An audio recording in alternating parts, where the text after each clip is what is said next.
Assalamualaikum warahmatullahi wabarakatuh. Saya Anissa Nurul Hayat, nomor BP 1953-2009 dari Manajemen Perkantoran. Baiklah, untuk melengkapi nilai ujian akhir semester pendek Matematika Keuangan Bisnis, saya akan membahas mengenai materi penyusutan atau depresiasi. Nah, yang akan saya bahas yaitu yang pertama, apa itu penyusutan, yang kedua, apa tujuan penyusutan, yang ketiga, apa fungsi penyusutan, dan yang keempat, apa saja ruang lingkup dari penyusutan beserta contohnya. Yang pertama, apa yang dimaksud dengan penyusutan? Nah, penyusutan adalah alokasi biaya perolehan atau sebagian besar harga perolehan suatu aset tetap selama masa manfaat aset itu. Aset tetap itu seperti bangunan, mesin, peralatan, sumber daya alam, dan yang lainnya, terkecuali tanah. Nah, secara kasar dapat kita ketahui, metode penyusutan adalah cara berbeda untuk menghitung berapa banyak nilai barang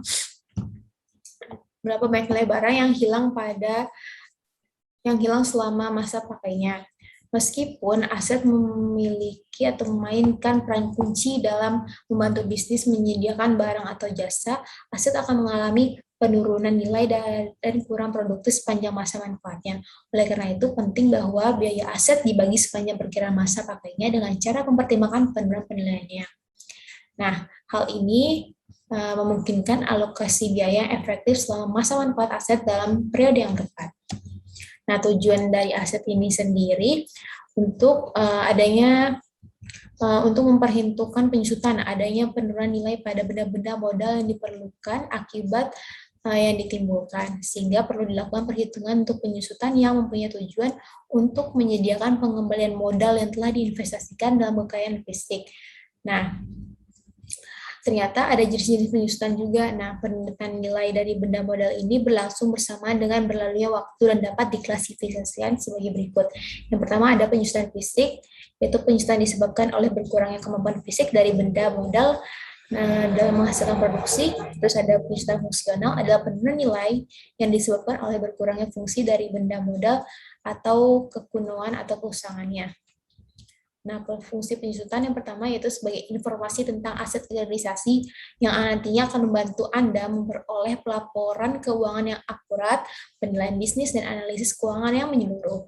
Terus, sebuah organisasi nanti juga akan membuat laporan dan neraca ini untuk mencatat dan mendepresiasi, membuang aset, dan analisis lainnya. Terus ada juga namanya representasi yang diperjelas dari jumlah model organisasi dan nilai aset untuk keuntungan finansialnya yang diikuti dengan evaluasi masalah dan bisnis. Terus terkait juga informasi tentang aset tetap dan penyusutannya juga digunakan oleh ahli keuangan untuk melaporkan apakah organisasi itu menguntungkan atau tidak menguntungkan. Terus ada juga untuk memastikan profitabilitas aset tetap, rencana tindakan depresiasi harus diperiksa. Nah, dari keseluruhan tadi, apabila kita mengetahui fungsi dari penyusutan ini sendiri, kita dapat memilih metode aset tetap manakah yang sesuai dengan potensi diri kita sendiri. Selanjutnya yang terakhir itu mengenai ruang lingkup penyusutan, yaitu ada yang pertama yaitu metode garis lurus atau strike line. Penyusutan garis lurus ini adalah metode yang sangat umum dan paling sederhana untuk menghitung biaya penyusutan. Dalam depresiasi garis lurus, jumlah beban sama setiap tahun selama masa manfaat aset. Nah, biasanya rumus yang keluar itu yaitu W sama dengan C dikurang S, terus ada juga RK sama dengan W dibagi N. Nah, ini adalah contoh soalnya yaitu pada tanggal 1 Januari diketahui bahwa nilai C itu sebesar 40 juta, sudah termasuk dengan semua biaya yang diperlukan untuk mesin tersebut. Nah, umur ekonomisnya sendiri yang diketahui itu nilainya N sama dengan 5 tahun, dengan nilai sisanya atau S yaitu 4 juta. Maka yang kita disuruh menghitung biaya penyusutan per tahun apabila digunakan metode garis lurus dan buatkan tabel penyusutannya. Langsung saja kita hitung nilai W-nya yaitu C dikurang S sama dengan 36 juta, dari 40 juta dikurang 4 juta, lalu masukkan nilai RK-nya dengan nilai W tadi 36 juta dibagi 5 yaitu 7.200. Nah, untuk penyusutan garis lurus ini, penyusutannya sampai tahun kelima yaitu 7.200. Nanti nilai bukunya yaitu dari 40 juta dikurang 7.200 yaitu 32.800 sampai yang terakhir hingga hasilnya balance yaitu menjadi 4 juta sesuai dengan nilai sisanya tadi. Langsung masuk ke metode saldo menurun. Nah, metode saldo menurun ini atau declining balance method adalah metode penyusutan dipercepat yang menerapkan tingkat depresiasi konstan pada nilai buku yang menurun. Nah, rumus yang bisa digunakan seperti itu. BK sama dengan 1 dikurang D pangkat K dikali C, yaitu RK sama dengan D dikali BK kurang 1. Nah, metode ini sendiri menawarkan manfaat pajak yang lebih signifikan di tahun awal metode penggunaan aset dibandingkan metode garis lurus tadi. Nah, metode ini mengakui biaya penyusutan yang lebih tinggi daripada awal masa manfaat aset. Oleh karena itu, laba sebelum pajak akan lebih kecil dan sebagai konsekuensinya pengurangan pajak juga akan lebih rendah. Nah, berikut adalah metode saldo menurun contoh soalnya. Nah, sebuah mobil dengan harga perolehan C-nya 300 juta disusutkan dengan metode saldo menurun dengan tarifnya 30%. Kita ubah nilai D-nya itu 30% menjadi desimal 0,3.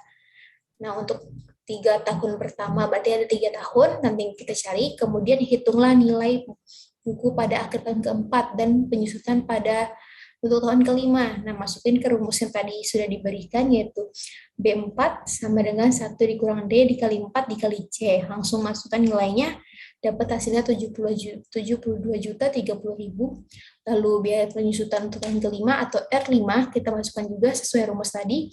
R5 sama dengan D dikali B5 kurang 1, yaitu 0,3 dikali B4. Dengan nilai B4 yang tadi 72 juta 30 ribu. Dengan hasilnya nanti setelah di akhir 21 juta 609 ribu. Nah, sudah masuk nilainya sebagai berikut, 300 juta untuk nilai bukunya. Nanti untuk mencari nilai penyusutannya, yaitu 300 juta dikurang 30%, yaitu 90 juta. Nah, kita kurangkan nilai buku dengan nilai penyusutan, nanti dapat hasil akhirnya itu 102 juta 900. Lalu ada juga metode saldo menurun ganda, yaitu depresiasi saldo menurun ganda menghasilkan jumlah yang lebih besar yang dibebankan pada tahun-tahun sebelumnya dibandingkan dengan tahun-tahun berikutnya dari manfaat aset. Dengan metode saldo menurun ganda, faktor depresiasi adalah 2 kali lipat dari metode berbagi garis lurus. Nah, rumus yang digunakan biasanya itu tarif penyusutan sama dengan 2 dikali lama waktu disusutkan dikali 1%. Nah, metode ini mencerminkan fakta bahwa aset biasanya lebih produktif di tahun-tahun awal daripada di tahun-tahun berikutnya juga. Fakta praktis bahwa aset apapun seperti mobil kehilangan lebih banyak nilai dalam beberapa tahun pertama penggunaannya. Nah, ini merupakan contoh soal dari saldo menurun ganda. Diketahuinya nilai bukunya itu 420 juta ya. Terus kita masukin ke tarif penyusutannya 2 dikali 1/5 dikali 100% sama dengan 40%. Nah, nanti 420 juta dikurang 40%, hasilnya 164 juta. Nah, nilai bukunya berarti 420 dikurang 164 juta, hasilnya 246 juta, sampai ke nilai akhirnya, jadi nilai total sisanya itu 10 juta. Selanjutnya, metode jumlah angka. Nah, metode jumlah angka ini merupakan penyusunan dipercepat berdasarkan pada pertimbangan biayanya atau perawatannya serta perbaikan aktiva tetap selama cenderung bertambah seiring pertambahan usia aktiva itu sendiri. Nah, nanti ada penjelangnya yaitu numerator dan penyebutnya denumerator. Contohnya dalam waktu 4 tahun. Nah, untuk penyebutnya kita jumlahkan dengan 1 tambah 2 tambah 3 tambah 4 sama dengan 10. Begitupun dengan selanjutnya. Nah, berikut adalah contoh soalnya. Dengan mencari sesuai dengan yang tadi, pada soal yaitu diketahuinya 5 tahun, jadi 1 tambah 2 tambah 3 tambah 4 tambah 5 yaitu sama dengan 15 tahun. Dengan manfaatnya diketahui 5 tahun, jadi 5 dibagi 15 dikali nilai S-nya, nilai W-nya itu sendiri 4.500.000 diketahui, jadi hasil 1.500.000, lalu kita masukkan kepada tabel penyusutan yaitu 1.500.000 sampai tahun terakhirnya, tahun kelimanya yaitu Rp300.000, lalu dimasukkan kepada nilai bukunya sendiri yaitu pertama 5 juta, jadi 5 juta dikurang 1.500.000 yaitu 3.500.000 sampai hasil akhirnya 500.000. Yaitu yang terakhir, metode unit produksi adalah suatu metode penyusutan aktiva tetap yang mampu memberikan penyusutan dengan berdasarkan pada kapasitas produksi yang asetnya diharapkan. Misalnya saja untuk menyusunkan aset tetap ketika jasa yang diberikan berkaitan dengan penggunaan bukan pada waktu. Nah, rumus yang bisa digunakan adalah tarif penyusutan, dasar penyusutan dibagi kapasitas produk, C dikurang S dibagi N. Lalu di RK-nya, tarif dikali jumlah produksi atau pemakaian. Baiklah, sekian materi yang dapat saya jelaskan. Saya akhiri. Wabillahi taufiq wal hidayah. Wassalamualaikum warahmatullahi wabarakatuh.